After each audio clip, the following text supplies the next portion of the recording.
Shalom, shalom, selamat hari Minggu semua. Terima kasih. Eh, Thank you banyak Papi untuk kesempatan diberikan buat Eng untuk sampaikan firman. Faye, terima kasih untuk mengiring kita dalam puji-pujian luar biasa, Faye. Tuhan Yesus berkati Faye. Sudah lama tidak sharing-sharing, maksudnya sharing firman di ibadah Minggu. Minggu kemarin Papi datang di ruko dan duduk-duduk bercerita biasa, dan Papi minta, bukan minggu kemarin ding, pas ulang tahun klik, Papi bilang, dan pas lagi masak-masak gitu, dan saya lupa sebenarnya, begitu maksudnya lupa, terus saya ingat, saya diminta sharing hari Minggu, saya sempat tanya sama Roh Kudus, apa yang harus saya sharing gitu, saya harus sharing apa, karena saya benar-benar lagi berhenti di di Yohanes 4, Yohanes 5 tentang orang yang disembuhkan di kolam Bethesda itu. Maksudnya saya lama merenung itu gitu. Jadi saya pikir apa dia yang saya mau sampaikan, tapi Roh Kudus bicara lain buat apa yang Eng harus sampaikan. Jadi hari ini yang Tante Eng mau sharing buat kita semua hari ini di Matius 14. Ada perikopnya di situ, Yesus berjalan di atas air. Oke, Tante Eng baca saja di Matius 14 ayat 22 sampai 33. Sesudah itu Yesus segera memerintahkan murid-muridnya naik ke perahu dan mendahuluinya ke seberang. Sementara itu ia menyuruh orang banyak pulang, dan setelah orang banyak itu disuruhnya pulang, Yesus naik ke atas bukit untuk berdoa seorang diri. Ketika hari sudah malam, ia sendirian di situ. Perahu murid-muridnya sudah beberapa mil jauhnya dari pantai dan diombang-ambingkan gelombang karena angin sakal. Kira-kira jam 3 malam datanglah Yesus kepada mereka berjalan di atas air. Ketika murid-muridnya melihat dia berjalan di atas air, mereka terkejut dan berseru, "Itu hantu!" Lalu berteriak-teriaklah karena takut. Tetapi segera Yesus berkata kepada mereka, "Tenanglah, aku ini, jangan takut." Lalu Petrus berseru dan menjawab dia, "Tuhan, apabila engkau itu, suruhlah aku datang padamu berjalan di atas air." Kata Yesus, "Datanglah." Maka Petrus turun dari perahu dan berjalan di atas air mendapatkan Yesus. Tetapi ketika dirasanya tiupan angin, takutlah ia dan mulai tenggelam lalu berteriak, "Tuhan, tolonglah aku." Segera Yesus mengulurkan tangannya, memegang dia dan berkata, "Hai orang yang kurang percaya, mengapa engkau bimbang?" Lalu mereka naik ke perahu dan angin pun redalah. Dan orang-orang yang ada dalam perahu menyembah dia, katanya, "Sesungguhnya engkau anak Allah." Oke, ini cerita sekolah minggu. Kita pernah cerita-cerita dengan dari zamannya youth, yang di kids. Tante Eng tahu ini pasti semua sudah dengar cerita ini. Orang lebih banyak notice cerita ini tentang Petrus yang berjalan di atas air. Kisah ini bukan cuma Matius yang tulis, ada di Markus juga, ada di Yohanes juga. Yang tidak menulis cerita ini cuma di Lukas, tidak tulis. Tapi Matius yang sangat detail tulis tentang sampai ke Petrus yang berjalan. Kalau di kitab lainnya cuma tulis tentang Yesus yang berjalan di atas air. Oke, kejadian ini pun setelah Yesus memberi makan 5.000 orang. Yang menarik dari cerita ini, semua orang selalu notice tentang, semua orang selalu ingat tentang bagaimana dengan kuasanya Tuhan, Petrus bisa berjalan di atas air. Kelihatannya orang semua selalu lupa gitu, kalau Petrus bisa berjalan di atas air, itu bukan karena kemampuannya Petrus. Sama sekali bukan kemampuannya Petrus. Petrus itu murid salah satu murid dari 12 murid Yesus. Petrus tidak punya kemampuan apa-apa. Petrus tidak punya, Yesus yang punya kemampuan. Oke, jadi ceritanya Yesus sudah selesai beri makan 5.000 orang, orang-orang itu disuruh pulang, dan Yesus naik berdoa. Aturannya waktu sebelum kejadian ini, murid-muridnya itu ada sama-sama Yesus. Yesus naik ke atas bukit berdoa, murid-muridnya ini tidak sama-sama dengan Yesus. Murid-muridnya ini memilih untuk pergi ke perahu dan menyeberang. Kalau kita baca di Markus, kita baca di Yohanes, mereka tuh mau pergi ke satu tempat namanya Kapernaum. Kapernaum itu, Tante Eng baca-baca, ternyata Kapernaum itu punya arti kota itu namanya Nahum atau kota kenyamanan gitu. Kota kenyamanan. Jadi murid-muridnya itu mau pergi ke sana gitu, dan Yesus lagi tidak sama-sama dengan mereka. Yesus memilih untuk naik ke atas bukit dan berdoa. Ada tindakan-tindakan yang bagaimana ya, yang Yesus itu cuma 3,5 tahun gitu, mau mengajarkan segala sesuatu buat murid-muridnya. Tetapi 3,5 tahun itu Yesus buat detail begitu. Apa saja yang Yesus buat itu sebenarnya detail. Cuman murid-muridnya ini tuh mungkin terlalu biasa ya berjalan sama Yesus, makan dengan Tuhan Yesus, tidur dengan Tuhan Yesus. Jadi kayaknya biasa-biasa saja gitu. Waktu Yesus setelah melakukan mujizat memberi makan 5.000 orang, Tuhan Yesus tuh tarik diri dan naik ke atas bukit dan berdoa. Itu menandakan maksudnya kayak begini, secara manusia, tubuh manusianya dia ada dalam rangka tubuh manusia, dia butuh selalu terhubung dengan Bapaknya gitu dalam semua hal. Dia setelah melakukan mujizat, aturannya biasanya kalau kita sudah melakukan sesuatu yang kita tahu kita bisa lakukan, kita sudah puas saja tuh gitu. Kita sudah tidak mau bikin, maksudnya bagaimana ya, ada rasa kepuasan. Tadi salah satu ada yang bilang ya, si Matthew kalau nggak salah bilang, oh iya saya juara 1 gitu, kok tidak gitu, ada rasa kepuasan begitu. Tapi Tuhan Yesus buat hal yang berbeda begitu. Waktu dia sudah melakukan mujizat itu, dia tarik diri, tunggu dulu, saya mau terhubung dulu dengan Bapakku. Jadi dia duduk lagi dan dia berdoa begitu. Murid-murid yang mengalami kisah sebelumnya tidak melihat itu sebagai bentuk pembelajaran begitu. Mereka malah memilih, oke, mereka mau pergi ke seberang. Mereka pergi, dan Tuhan Yesus ada berdoa dengan Bapaknya. Kalau ingat kemarin anak-anak youth ada yang sharing, Tante Eng dengar soal apa pentingnya berdoa gitu. Berdoa itu kan komunikasi ya.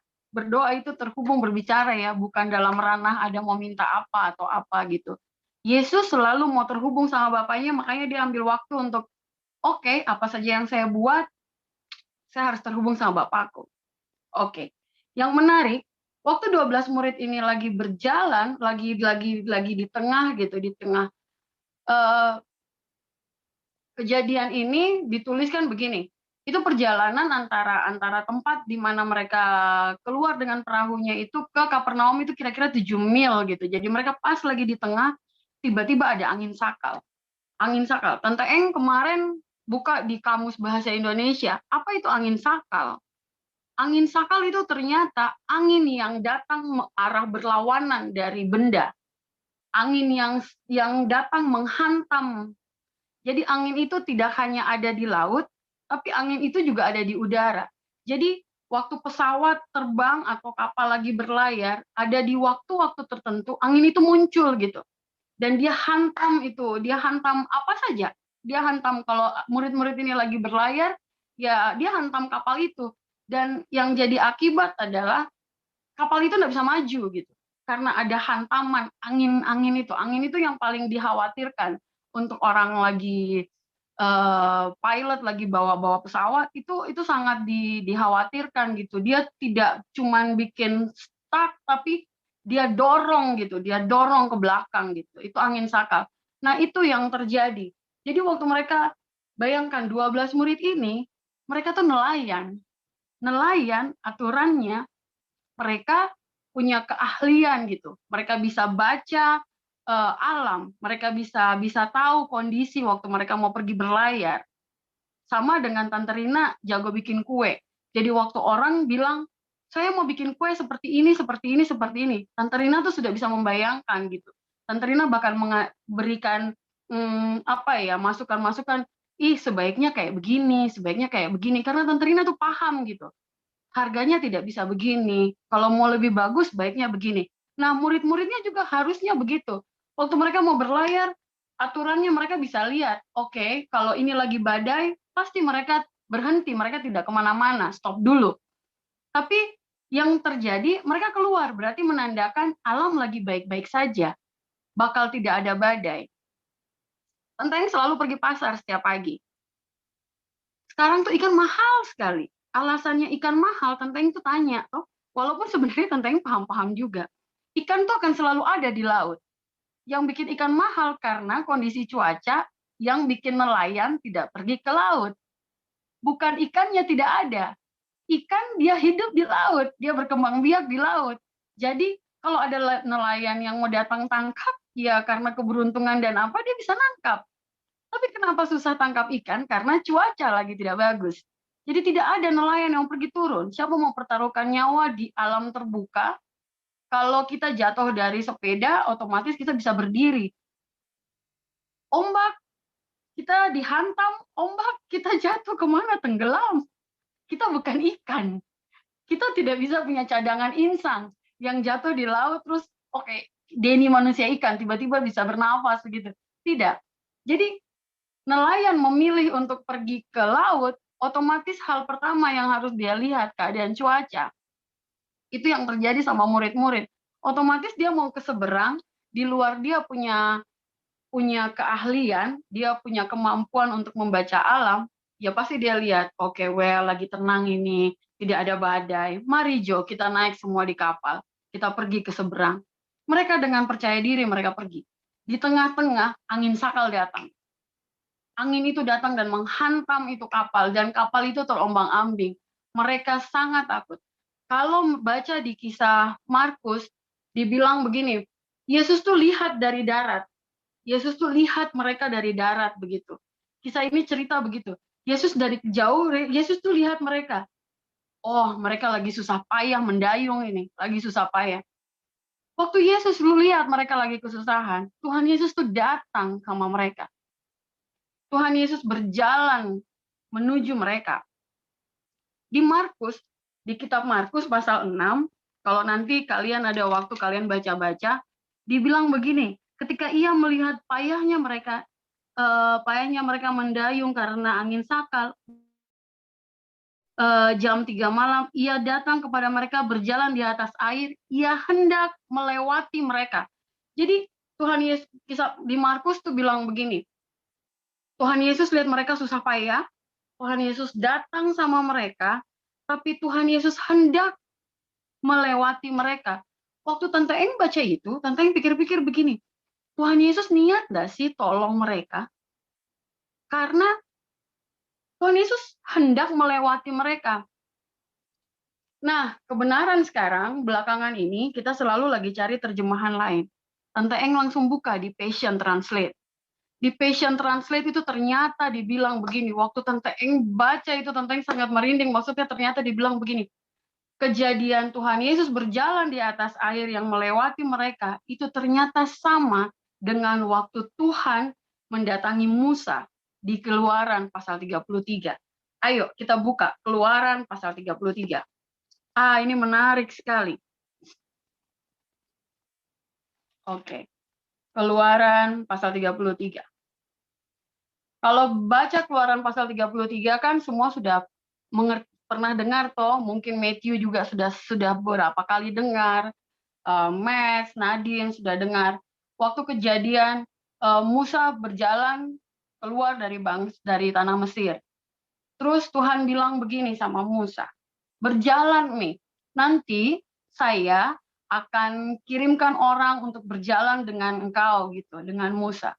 Terus Musa bilang begini sama Tuhan, kenapa kau pilih saya gitu? Terus Tuhan bilang, engkau akan mendapatkan kasih karunia. Musa tanya lagi, dari mana saya tahu kalau saya tuh mendapatkan kasih karunia?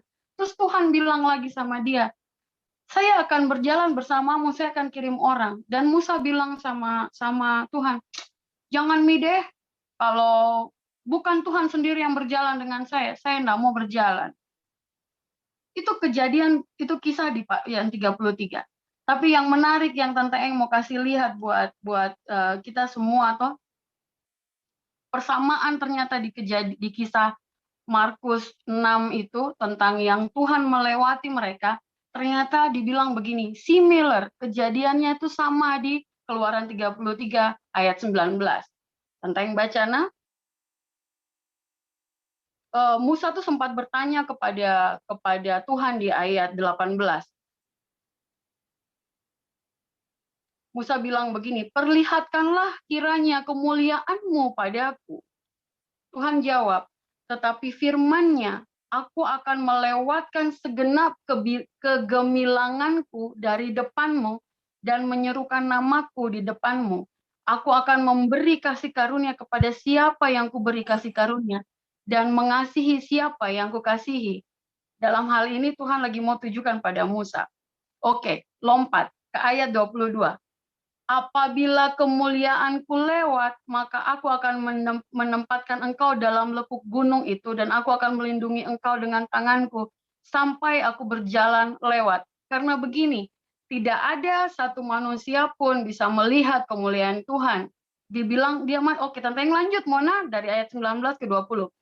Lagi firman-Nya, engkau tidak tahan memandang wajahku, sebab tidak ada orang yang memandang aku dapat hidup. Ayat 21, berfirmanlah Tuhan, ada suatu tempat dekatku di mana engkau dapat berdiri di atas gunung batu. Keren tidak?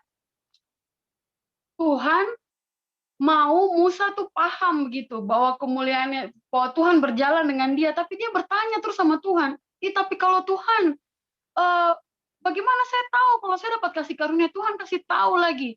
Tapi begini Tuhan, tapi begini. Akhirnya Tuhan bilang begini, tidak ada satu orang pun bisa melihat kemuliaanku. Karena kalau saya lewat, aku pasti mati gitu. Tidak ada yang bisa tahan. Tapi Tuhan bilang begini, ada satu tempat di dekatku. Weh, keren deh. Ada suatu tempat di dekatku, di mana engkau dapat berdiri di atas gunung batu. Tuhan bawa gitu. Apabila kemuliaanku lewat, maka aku akan menempatkan engkau dalam lekuk gunung itu, dan aku akan menudungi. Jadi Tuhan itu mau sekali Musa itu lihat gitu ya. Dan dia tidak mati.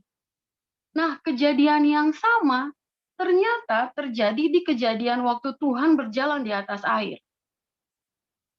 Jelas, tidak mungkin manusia punya kemampuan berjalan di atas air. Yang punya kemampuan melakukan semua hal supernatural itu ya otomatis Tuhan. Tapi waktu Tuhan berjalan menghampiri murid-muridnya di atas air itu, dia di perahu itu, Tuhan lagi berjalan bukan secara manusia.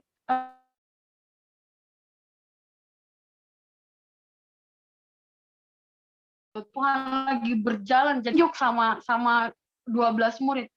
Tapi yang jadi hal yang fatal, murid-muridnya tidak kenal Tuhan. Murid-muridnya tidak kenal Tuhan, bahwa itu Tuhan. Tapi mereka berteriak, dan Tuhan bilang sama mereka, kenapa kamu takut? Ini saya, I am. Dalam terjemahannya bahasa Inggris, beberapa terjemahan dibilang ini, I am the existing one. Jadi saya yang Tuhan yang maha kuasa gitu. Saya Tuhan yang Tuhan yang penuh kemuliaan, begitu, maksudnya Tuhan yang besar itu gitu ya. Jadi ini saya gitu.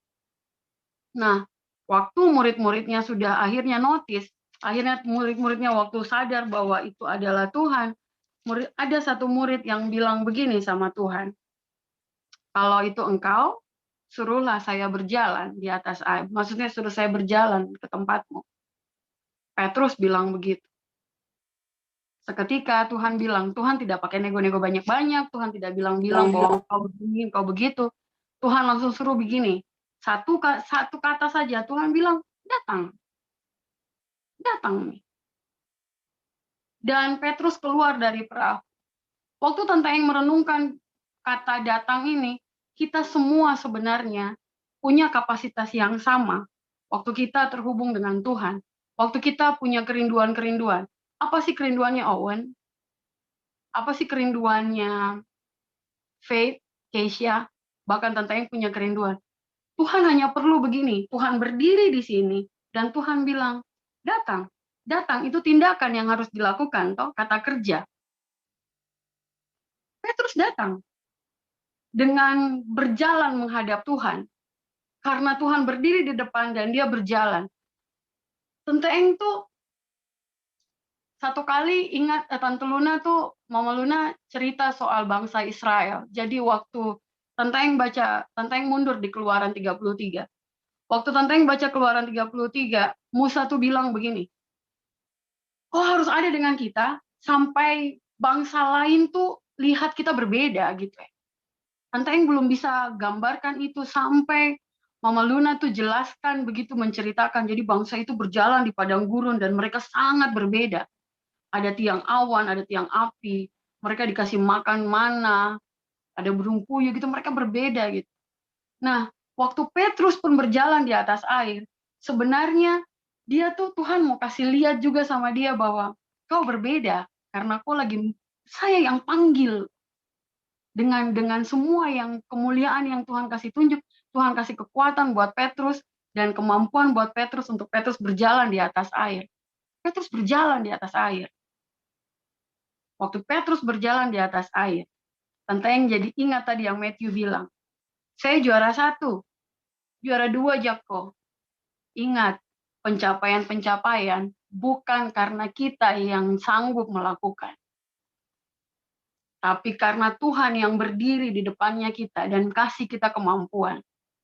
Petrus berjalan di atas air. Siapa bilang Petrus, dia berjalan gitu. Tapi kenapa di hadapannya Tuhan, Petrus tiba-tiba tenggelam? Tante yang pikir-pikir, yuk Tuhan kasih dia kemampuan Ji untuk berjalan. Tapi tiba-tiba, dia tenggelam begitu ya. Dia tiba-tiba rasa angin gitu. Ada kesadaran yang muncul. Bagaimana kita sih? Tante Eng memasak dan melihat orang, tahu, wah masakanku orang nikmati. Bukan saya. Tuhan yang memberikan kemampuan di hadapanku, Tuhan yang bilang, kau bisa lakukan itu. Bagaimana dengan Keisha dengan semua kerinduan-kerinduannya? Bagaimana dengan Rehan Rafael untuk pencapaian, untuk mau nanti lulus ujian? Bukan kita, karena kita hakikatnya tidak punya kemampuan apa-apa. Sama dengan Petrus. Bisa bayangkan 11 murid di dalam perahu. Tuhan dan Petrus berjalan. Otomatis ada perasaan begini. Kamu lihat, saya berjalan di atas air. Saya bisa berjalan di atas air. Kamu belum tentu. Kamu lihat, saya yang berbicara sama Tuhan. Kamu lihat, begitu ada perasaan itu, tiba-tiba Petrus merasakan. Waktu Tuhan suruh dia berjalan di atas air, Tuhan waktu bilang begini, datanglah. Apakah dia tidak rasa angin? Angin saka loh, lagi ada di depan, lagi menghadang. Lagi terombang-ambing begitu, lagi ombak kiri kanan begitu, kalau bagaimana begitu ya, berdiri di pantai, dan rasa itu ombak-ombak. Apa dia tidak rasa? Tidak, tapi karena dia lagi penuh dengan kemuliaan Tuhan yang maha besar itu di depan yang bilang begini, datang. Dia tidak rasa angin sedikit pun, dia tidak merasa apapun. Yang dia lihat adalah Tante Eng jadi mengerti begini, bahayanya waktu kita teralihkan. Bahayanya waktu ada distraction gitu, pengalihan-pengalihan, gagal fokus. Waktu fokus kita sama Tuhan saja, Petrus keluar dari perahu, berjalan, melangkah di atas air. Fokusnya bukan dirinya yang bisa melangkah, karena dia tahu sekali yang sedang panggil dia itu adalah Tuhan yang penuh dengan kemuliaan dan kemegahan. Tuhan yang berdiri di atas air, dia berjalan di atas air. Tapi waktu dia ada kesadaran, tiba-tiba, oke. Keluargaku begini, saya punya masalah keluarga, bukan Tuhan lagi yang dipandang. Saya enggak mampu, saya enggak bisa. Tapi Tuhan yang besar di hadapan yang berdiri, yang kasih dia kekuatan, kemampuan, tidak dianggap sebagai Tuhan yang memberikan kekuatan. Keberhasilan-keberhasilan dianggap sebagai ini pencapaianku, ini semua yang sudah saya lakukan. Saya sudah belajar, saya sudah berlatih, saya sudah melakukan maksimal, saya sudah melatih. Hal-hal rutin yang biasa dilakukan sampai dirasa bukan Tuhan itu, bukan. Karena saya bisa bangun pagi-pagi karena saya sudah melatih diriku. Ada hal yang dilupa begitu. Tentang senang sekali kemarin Pak Pichen singgung soal di Mazmur berapa 19 kah kalau nggak salah berapa gitu Pak ada singgung, ingatkan aku, ingatkan saya untuk hal-hal yang mungkin tidak, yang bisa apakah yang saya bagaimanakah nanti Pak Pichen bilang itu ayat itu, ingatkan saya untuk hal-hal yang kiranya saya yang tidak saya sadari, karena hal-hal rutinitas yang dilakukan, hal-hal biasa. Petrus nelayan yang sudah terbiasa bermain dengan cuaca, dengan alam, di Mazmur 19. Iya, 19 dibilang begini, siapakah yang dapat mengetahui kesesatan? Bebaskanlah aku dari apa yang tidak kusadari. Kadang-kadang kita masuk dalam rutinitas, kita sudah tidak sadar, hilang sadar nih, bahwa sebenarnya kemampuan untuk kita melakukan apa yang kita lakukan setiap hari, itu Tuhan. Itu Tuhan. Bahkan Tante yang bicara begini, saya bicara untuk diriku sendiri. Kadang-kadang waktu ada tawaran-tawaran datang begitu untuk, ya sekarang kan saya lagi kerja masak. Oh iya saya bisa Ji, oh iya saya bisa Ji. Mengandalkan kemampuan begitu karena saya bisa dan saya sudah melakukannya setiap saat.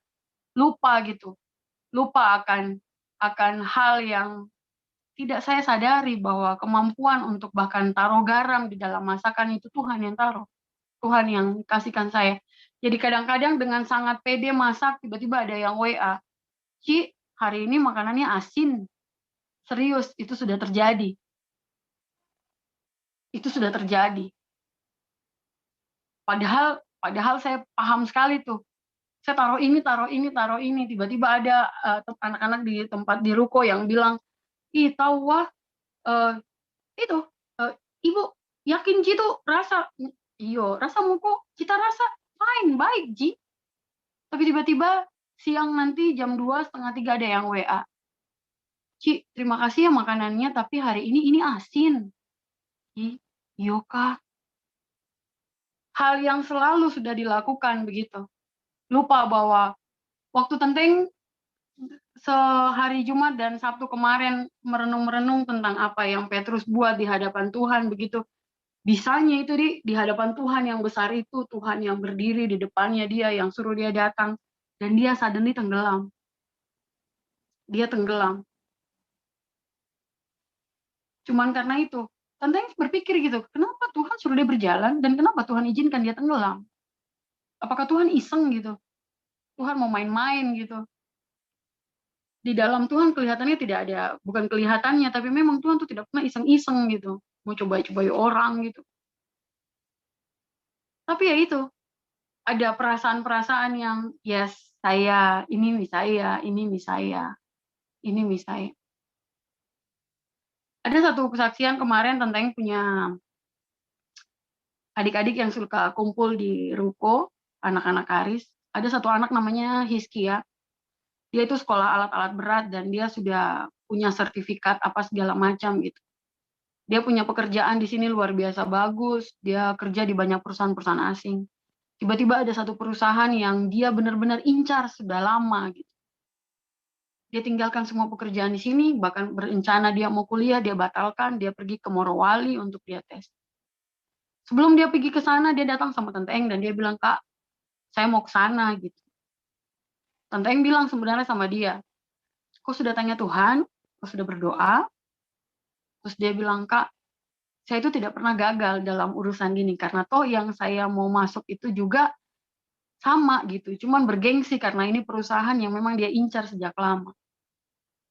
Tapi waktu itu Tante Eng punya rasa hati tuh agak gimana, tapi Tante Eng bilang sama dia, Kia, berjalan dengan Tuhan. Iya Kak, makanya saya mau berdoa gitu. Oke. Singkat cerita dia sampai di Morowali, dia tes segala macam tes, dia lolos. Dia lolos. Semua tes yang dia lakukan selama beberapa hari dia lolos. Hasil tes dia kirim, dia selalu kirim buat Tante Eng, Kak, saya tes ini lolos, Kak, saya tes ini lolos. Tes alat lah, tes lisan lah, tes wawancara lah, apa, segala macam lolos. Tes yang terakhir adalah tes kesehatan. Secara mata dia sehat, sangat sehat. Dia tes kesehatan, itu butuh waktu kira-kira 3-4 hari untuk hasilnya keluar. Tiba-tiba pagi-pagi dia WA Tante Eng dan dia bilang begini, Kak, hasilnya sudah keluar. Dan saya tidak lolos. Unfit, dia bilang. Saya tidak lolos. Hal yang biasa, dia tidak perhitungkan itu. Yang dia perhitungkan adalah skill, yang dia perhitungkan adalah sertifikasi lampiran-lampiran. Dia sudah bekerja di bidang itu bertahun-tahun di banyak perusahaan. Dia tahu dia mampu dan dia rasa dia sehat. Dan dia rasa tidak ada kejadian apapun di tubuhnya begitu. Begitu tes kesehatan harus ambil darah, cek laboratorium, dia gagal. Wah, Tenteng telepon dia dan dia menangis. Dia bilang, saya sehat loh Kak, tapi saya gagal.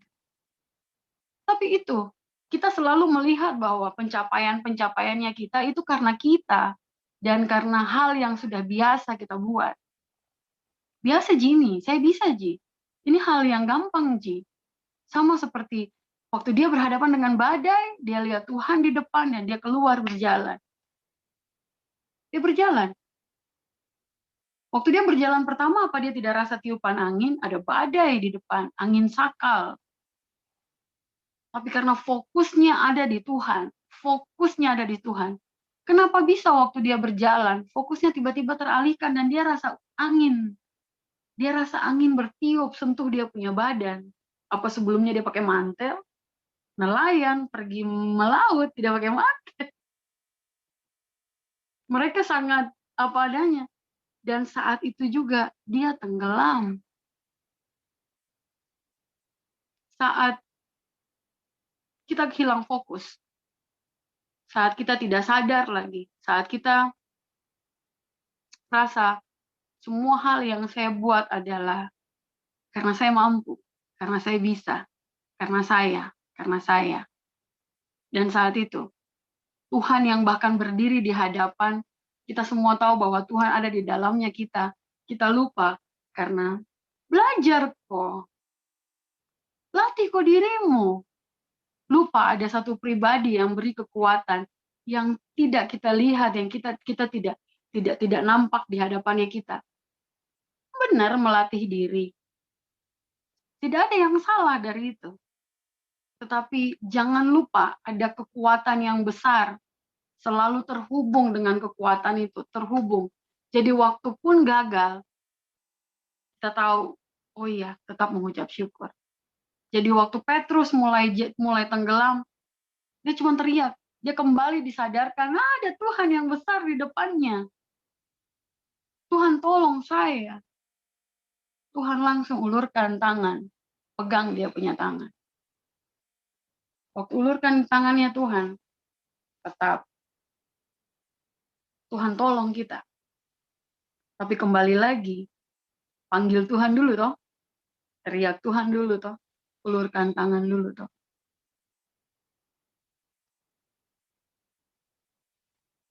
Itu saja barangkali yang Tante Eng mau bagi siang ini buat semua.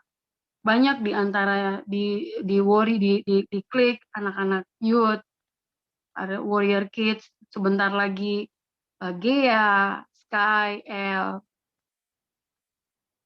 ada Chua, ada Noah, Owen. Andalkan Tuhan. Bukan karena kemampuan yang sudah biasa kita punyai. Jangan berjalan di cerita, dulu Tuhan tolong kita. Jadi hari ini pasti Tuhan tolong kita tanpa terhubung. Hanya cuma yakin-yakin saja. Tapi tidak terkoneksi dengan Tuhan. Mari terhubung selalu, fokus sama Tuhan. Jangan mau teralihkan. Fokus saja. Karena pada hakikatnya, kita tidak bisa bikin apa-apa. Makanya Musa bilang sama Tuhan, kalau Tuhan tidak berjalan dengan saya, jangan deh. Karena dia tahu, waktu dia tidak dengan Tuhan, dia tidak bisa apa-apa. Makanya Tuhan bilang, kau memang tidak bisa, tapi saya mau sekali kau lihat. Waktu melekat dengan Tuhan, Tuhan tempatkan di atas bukit, di atas gunung. Tuhan kasih lihat kemuliaan. Waktu berjalan dengan Tuhan, waktu mempertanyakan banyak hal sama Tuhan. Terhubung tuh indah ya. Waktu Tante Eng kembali, karena kisah ini, Tante Eng kembali baca Keluaran 33 itu. Wah, Tante Eng ngerasa, jadi Musa ini luar biasa gitu. Dia bertanya, bagaimana saya tahu saya dapat kasih karuniamu? Bagaimana saya tahu? Bertanya terus, padahal Tuhan sudah bilang, saya begini, saya kasih tahu begini. Tapi dia bilang, tapi bagaimana caranya? Bagaimana caranya? Bertanya terus. Sampai Tuhan kasih tahu, saya akan tempatkan engkau di sampingku gitu. Tapi kalau sekalipun ada di sampingnya Tuhan, sama seperti Adam, ada di taman di mana Tuhan ada, tapi tiba-tiba teralihkan untuk hal yang berbeda. Jatuh. Terima kasih. Tuhan Yesus berkati. Selamat hari Minggu. Thank you, Neng. Thank you. Terima kasih, Neng. Luar biasa sharingnya. Thank you, Thank Papi. you, Neng. Thank you, Sistaku. Mantap. Owen. Ada sedikit fakta menarik tentang Danau Galilea gitu. Maksudnya ini sementara Neng sharing ini saya tiba-tiba ingat begitu. Galilea kan itu salah satu namanya. Galilea itu adalah Kineret. Kineret itu artinya kecapi. Jadi Galilea itu katanya danau itu, kalau dilihat dari atas dia bentuknya seperti kecapi raksasa. Kalau kecapi kita lihat di Alkitab itu melambangkan pujian penyembahan, maksudnya pujian kepada Tuhan. Pujian kepada Tuhan. Sebenarnya kita punya kita punya environment itu, tempat kita beraktivitas. Itu kan Galilea tempat beraktivitas toh. Mereka mereka tangkap ikan di situ, pokoknya menyeberang apa segala macam di situ. Itu tempat beraktivitas. Sebenarnya kita punya tempat beraktivitas itu adalah area dari pujian penyembahan kepada Tuhan. Adapun misalnya ada angin di situ atau apa, tapi tetap Tuhan yang hadirat Tuhan yang harus di grab, ditangkap di situ, di apa, yang sebenarnya menjadi penguasa asal di situ. Jadi luar biasa. Terus yang kedua juga, waktu Tuhan Yesus bilang, aku ini, wah itu seperti dia memproklamirkan bahwa saya ini Tuhan gitu. Bukan, dia enggak sekedar bilang aku ini, itu dia bilang ya ini Yesus yang kamu kenal, enggak. Dia bilang saya ini Tuhan yang eksis dari dulu, sekarang sampai selama-lamanya.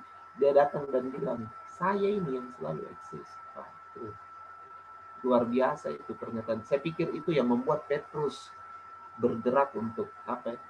Petrus bergerak untuk menjemput Yesus dengan berjalan di atas air, karena pernyataan Yesus yang bilang I'm He, gitu, saya ini. Itu sebenarnya pernyataan itu Yesus sih tidak memakai kata Yahweh di situ ya, tidak memakai, tapi dia pakai kata ego ini dalam bahasa aslinya. Tapi itu sudah seperti menggambarkan sebenarnya kata Yahweh itu, karena Yahweh itu kan I am He, itu aku adalah aku. Jadi dia bilang ini saya yang eksis. Itu luar biasa. Jadi